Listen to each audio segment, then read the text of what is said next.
Lepo imati još jednu emisiju u kojoj čovjek može da kaže nešto što negde nije rekao. Što negde nije rekao. Jer ne ponižavam ja ne bilo kog druge stvari. Evo, skoro su me zvali u neku emisiju. Kad sam se obrao, tamo vidim da se priča o nekim anomalijama seksualnim i ostalo. I kažem, zašto mene zovete? Ja sam čovjek od starog kova, šta će mi to? Ali nekako smatram da možda i to treba. Ali svakako da ovako nešto naravno treba. Hvala vam puno na gostovanju, učinili ste mi veliki plezir. Hvala. Ja se naravno, dragi naši, odjavljujem. Zakazujem vam sastanak već iduće nedelje. Naravno, televizija KCN, Zeder, zajednička produkcija.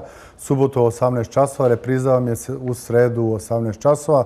Čim završimo razgovor i čim se ugase kamere i čim se bude odjavna špica, znajte da ima i na našem YouTube kanalu cela ova emisija, da ćete moći mnogo toga lepoga da čujete od našeg večerašnjeg gosta.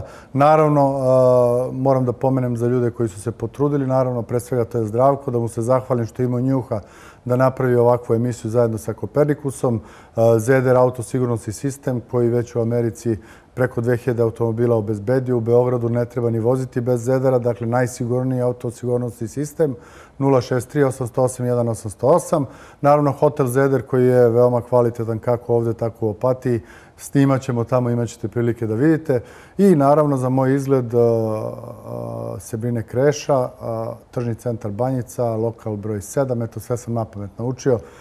Zakazujem sastanak sledeće nedelje u isto vreme na istom mestu. Pozdrav vas cela ekipa televizije Kopernikus i naravno pišite na našu adresu već poznatu prva noć sa dr. Sandrom i Zederom @gmail.com. Šaljite vaše priloge, šaljite neke priloge koji su interesantni i simpatični. Mi ćemo ih sigurno pustiti jer je takva emisija. Doviđenja i vidimo se sledeće nedelje.